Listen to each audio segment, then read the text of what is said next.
start, sir.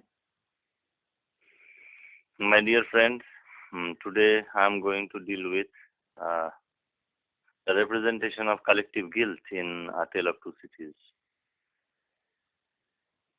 Now, representation of collective guilt, listen and understand. There are three things. First, there is guilt. Then there is collective guilt.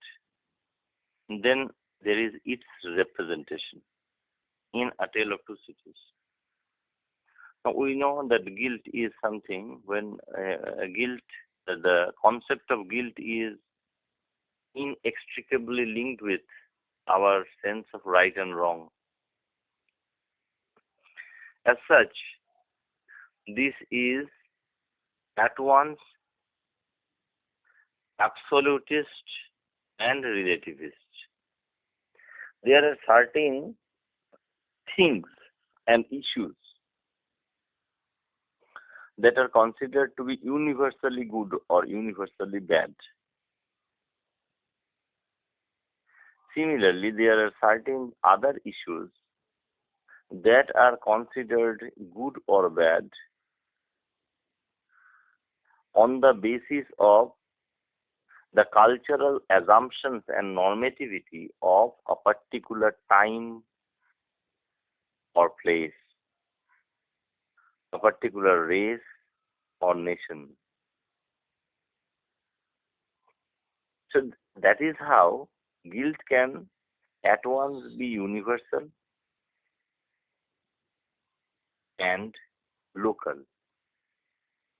at once be perennial and temporal. This concept of the guilt you have to understand if you really want to make sense of A Tale of Two Cities.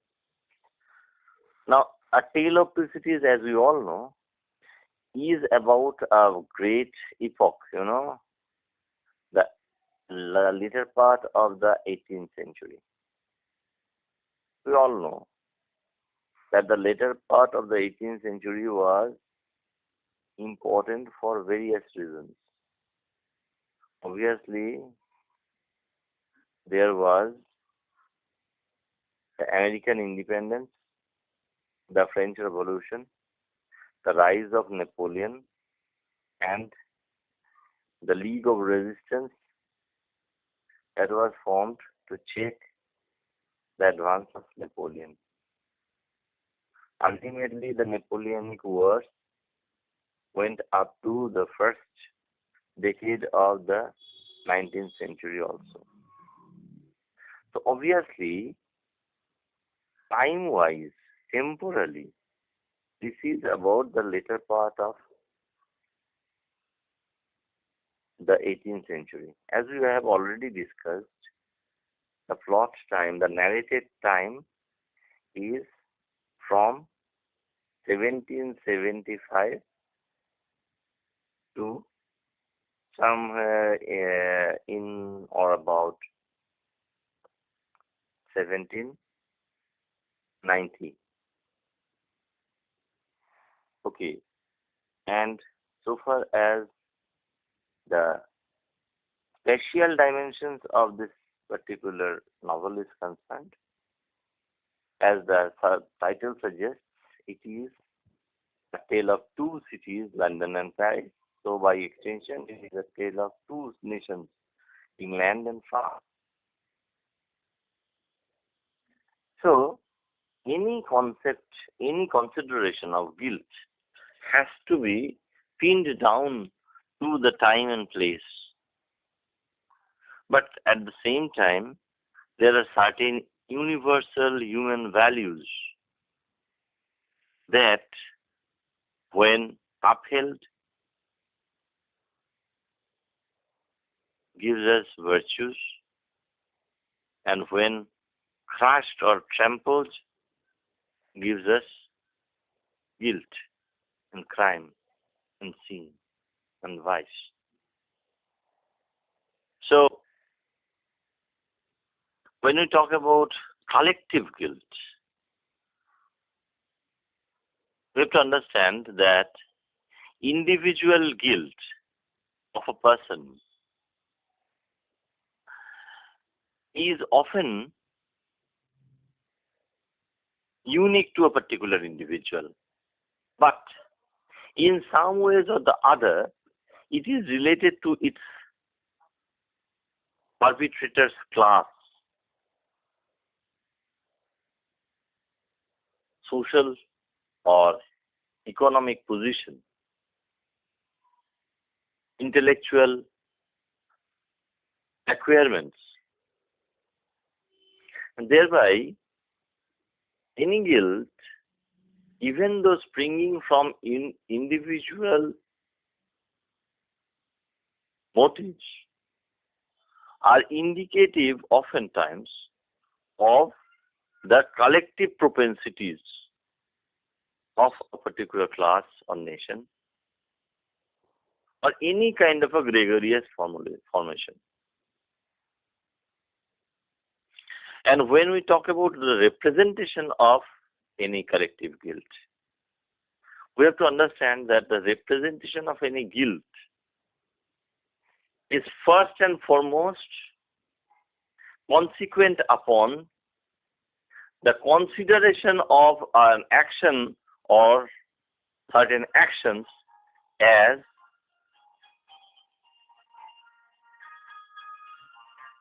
guilty. So, collective guilt, when it is represented by a person or a class, always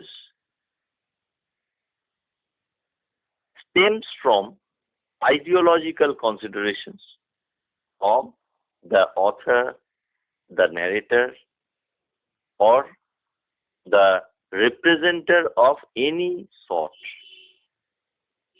in literature and arts, in history, or the newspapers. So far as A Tale of Two Cities by Charles Dickens is concerned, the representation of collective guilt, you have to understand, first of all, refers to the collective guilt of the French aristocracy and the monarchy. The high and the mighty of France, who trampled the majority population under their heels or yoke. And as a result, grievous wrongs were committed, inhuman atrocities were committed. You think about the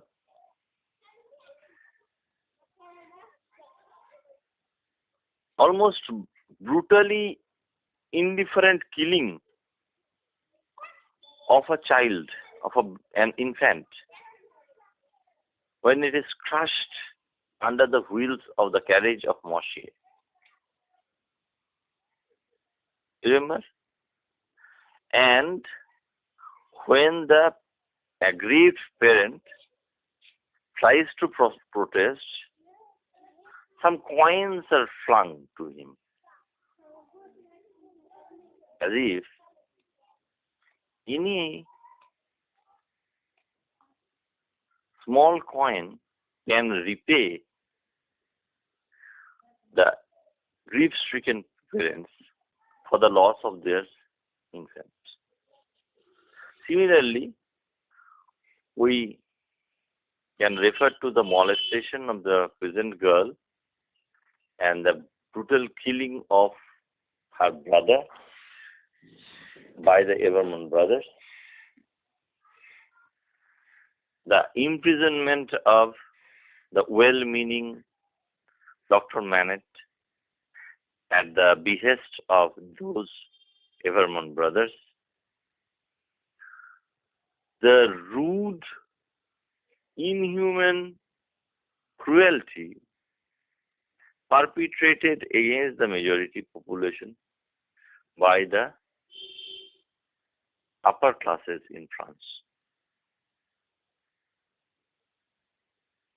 But here,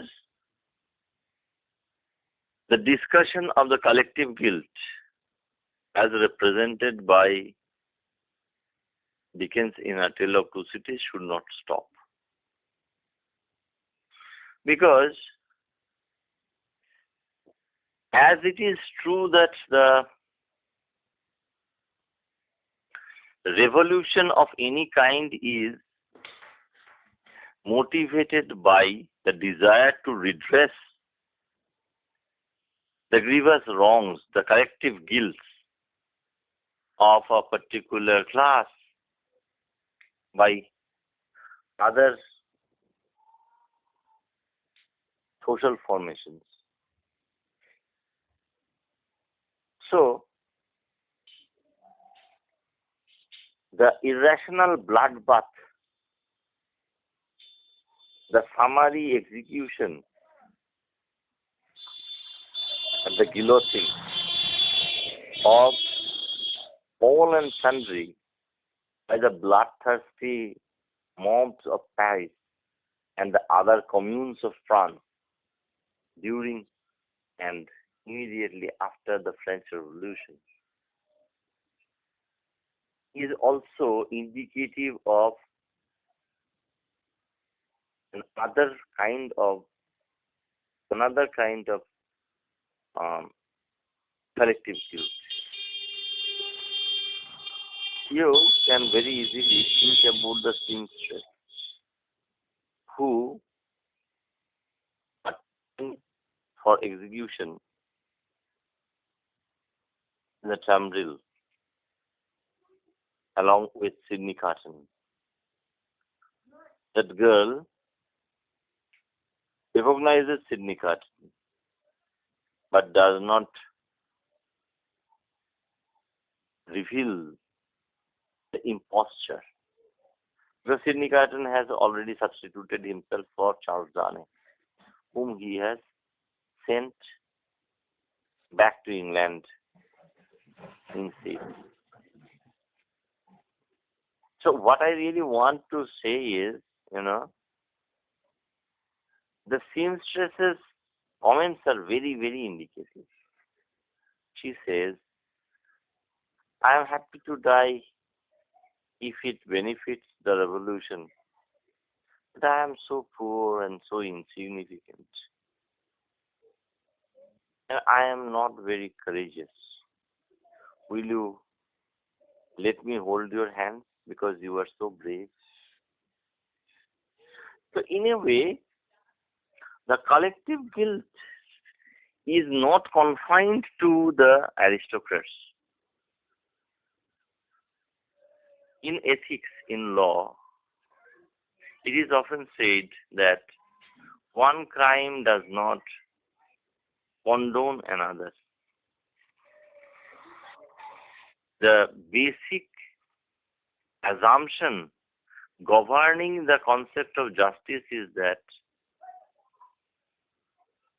it should not be based on revenge, but on the basis of punishment or retribution by law. Now, when bloodthirsty mobs miscarry the cause of justice by manipulating it to the popular demand for heads to roll, for blood to be shed, in place of law, what is left behind is the travesty of justice. And that is what happens in A Tale of Two Cities. Friends, I hope this discussion will help you in understanding Dickens's representation of collective guilt in A Tale of Two Cities. I have already provided you with ample materials on this topic, and this discussion, I hope, will supplement the material provided.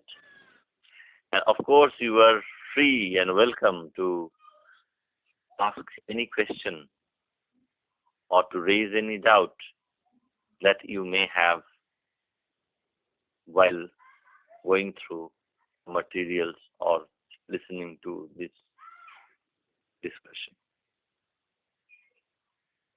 Okay, this much for the time being. In my future audios, obviously, I will talk about other aspects of the novel. Goodbye for now.